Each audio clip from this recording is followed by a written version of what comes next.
Are you using the wrong tyres? Quite probably. But don't feel too bad, because it's actually pretty difficult to get right. So in this video, I am going to explain the differences in tech between a race tyre, an all conditions tyre, and a winter tyre. But why does that matter, I hear you ask? Well, because using the right tyre at the right pressure is going to be the difference between either loving or hating your bike. Bike tyres are confusing because they all kind of look the same. However, there are subtle differences between all of the different tyres, which are going to have a huge impact on the performance of your bike, perhaps far more so than any other component. Now, broadly speaking, your tyres are going to fit into three main categories. One's designed with maximal performance in mind and designed to be used in good weather conditions. Typically, these are going to be called race tyres. One's designed for maximal puncture protection and bad weather conditions. These are typically called winter tyres. And one's designed to fit somewhere in the middle and cover all bases. These are typically called all conditions or all seasons tyres. Now, the examples that I'm using here today are from Pirelli, who help support our channel, but the principles and advice that we're going to talk through are going to apply to all different brands. I'll kick things off with a question I think most people will be asking themselves, and that is, why can't we just have a tyre which excels in all different conditions and riding types that we're doing? Well, quite simply, it's just impossible given the materials that are currently available and their relative properties. So how do these tyre types differ? Well, in terms of a race or high performance tyre, it's typically going to have reduced levels of puncture protection to help keep the weight down. It's also going to have a more flexible and thinner sidewall and casing. This is going to help to make sure as little energy as possible that goes into the tyre is wasted in terms of rolling resistance. Now, the flexible sidewall and casing is not only going to be great for speed, but it's also going to help improve the comfort you get from your tyre. In terms of a winter tyre, well, we can pretty much take those principles and concepts of a race tyre and flip them on their head. So we've got a stiffer, less flexible and more robust casing and sidewall. We have increased levels of puncture protection. And in turn, it's going to mean you've got a slightly heavier tyre, which is going to take a little bit more effort to roll along at the same speed. And then finishing that off, we've got the all seasons tyre, which, you guessed it, fits somewhere in the middle and covers all bases. So that's a somewhat quick-fire version of all the differences, but this is GCNTech. So we need to dive a little bit deeper into those differences. Now, in terms of the rubber compound, it's to do with the riding conditions that manufacturers are trying to prioritize.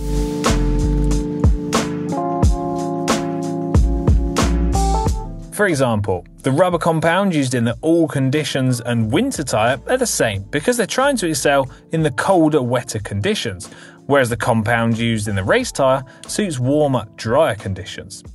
Now, the rubber compound used in winter tyres places longevity and resistance to cuts at a higher level of priority than low rolling resistance and low weight. And for a winter tyre used in those kind of conditions, well, it makes perfect sense. But what about that tread pattern that I mentioned earlier? Because that is coming into play here too and is linked in with the rubber compound. Now, the common misconception here is that the tread pattern is designed to stop the bike aquaplaning over puddles and wet surfaces. But that's really not the case. You need to be well into triple figures for that to be an issue. Instead, the tread pattern on your tyres is there to generate the smallest little bit of movement on the tread surface to help generate a little bit of heat in the tyre. Now, I'm not for one single moment going to stand here and say that your tyres are ever going to get hot like a Formula One race car tyre, because that's not going to be a thing. But trying to get the rubber compound to the correct temperature to optimize the characteristics of it are actually really important for a bike tyre. And that is the reason why winter tyres have a more pronounced tread pattern on them. But it applies on summer tyres and winter tyres just the same, because if you flip that concept round, what if you were to use a sort of summer race tyre in the colder conditions when it doesn't have those tread patterns to generate a little bit of warmth? Well, the rubber compound is going to remain hard and stiff, which means it's not going to work at its best. If you look closely at the tread pattern on the Cinturato tyre, you'll see that it has a more significant and revised tread pattern compared to the P0 Race 4S. So although you have the same rubber compound, it's able to work in cooler conditions thanks to the tread pattern helping to keep the tyre at the correct temperature. I bet you'd never realise that. In terms of their main construction and casing differences, you can see how as we move from a lightweight race tyre to the all-seasons tyre and then to the winter tyre, how the different levels of puncture protection changes, and also how there's a change in the casing construction. Out here in the real world, those changes are going to need to be accounted for with a slight tweak of tyre pressure. Now, according to Silka's online tyre pressure calculator, swapping from a summer or race tyre to a winter tyre will require around 5 psi less pressure, and then using an all-seasons tyre, it's going to need around 2.5 psi less pressure compared to a race tyre. And so when you take into account those differences, you can see why having an accurate tyre pressure gauge can be pretty important. In most cases, tyre pressure is actually more important to get right than the actual tyre choice itself, because a low quality tyre at the correct pressure will outperform a high quality tyre at the wrong pressure. So if you are going to head out and splash the cash on premium tyres, please do your research to make sure you run them at the correct pressure. And there's no excuses for it, because there are loads and loads of really helpful online calculators and charts where you can put accurate information in about your bike and your setup, and you'll get an accurate pressure recommendation out. So there you go. There is, of course, one more less technical factor to consider, and that is the price. So the examples I've been using today all pretty much cost around the same. So when you take that into account, well, you think if you are going to be riding in tough wintry conditions where there's a high chance that you could cut and damage a tyre, well, it does make perfect sense to choose one which is resistant to cuts and damage. Especially when you think the price that modern tyres are, you really don't want to be replacing them on a fairly regular basis. But you've also got to consider most brands will have cheaper and mid-tier versions of all of their different tyre types. But now that you understand how the different tyre types differ and some of the features and design cues to look out for, well, you can head out and choose a tyre that suits your budget and needs as best as possible. So are you actually using the wrong tyres? Well, that's for you to decide rather than have me tell you what tyre to use.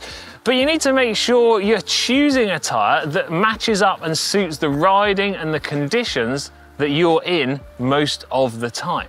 Now, for most people, maximal speed isn't really what cycling is all about. However, comfort is important, and perhaps trying to make cycling at your normal speeds ever so slightly easier is also important to you. And if that's the case, well, a high performance race conditions tyre does maybe seem like it could be a good idea. But for most people, you're not going to want to be changing your tyres on a regular basis. So I think it's fair to say that something like an all conditions tyre perhaps fits the bill a little bit more than feeling like you got a tyre which is good for part of the year and a tyre which isn't so great for the other part of the year. Now, if you decide that a more winter, robust and resistant tyre suits your needs, something you do need to be aware of is that because it's got those additional layers of puncture protection and a stiffer, more robust casing and sidewall, well, it is going to be that little bit slower, and it is going to reduce a little bit of the comfort that you get from your bike. But hey, that's just a small price to pay instead of being stood at the roadside fixing a puncture. I hope you found this video interesting. It's helped you decide what tyre type suits your riding needs best. And I am keen to hear your thoughts on this, so let me know in the comments section down below, and also let me know whether you bother to change out your tyres when the weather conditions change. And of course, don't forget to subscribe to GCNTech for all things bike tech related. I'm out of here. See you later.